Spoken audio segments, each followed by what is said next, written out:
The prison guard searched me. I gave a strange smile. Why are you screaming like a goddamn little girl? Sarge, look. Sweet Jesus. It's like an alien. I had prepared thoroughly for this stint in prison.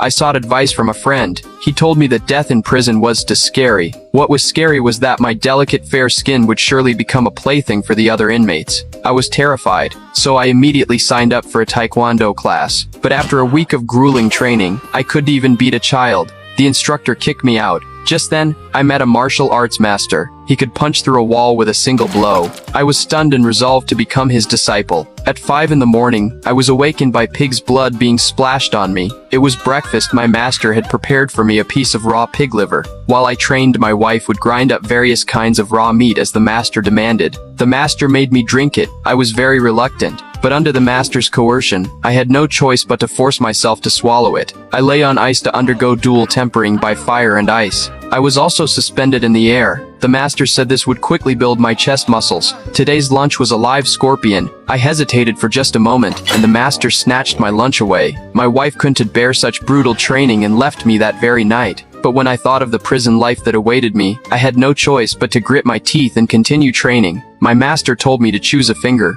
I chose my middle finger. My master smiled faintly and picked up a wooden plank. Before my stunned eyes, he pierced right through the plank.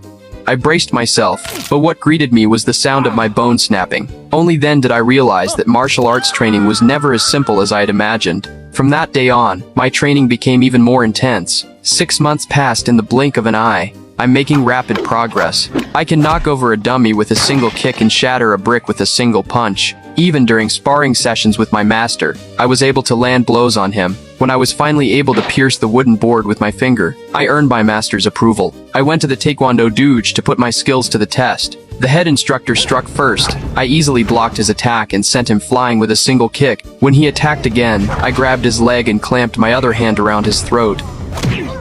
Once I arrived at the prison, I started asking around. An old inmate pointed to a burly man who stood 2 meters tall and weighed 440 pounds. He had a thing for good-looking inmates. Excuse me, Bug off, bitch. did you just call me bitch? Yeah, I said it. I shouted loudly, summoning all the prisoners. Then I publicly humiliated the burly man. Enraged, he tore off his clothes and tried to ambush me. I deftly dodged his attack and struck him hard. I pulled down his pants. Faced with such humiliation, the giant grew even more furious, but I defeated him once again. I grabbed his hand and snapped his fingers in front of everyone. The giant screamed in pain. I was disgusted, so I simply silenced him with my foot. A man tried to teach me a lesson. I knocked him down with a single punch. Said don't talk that way around me.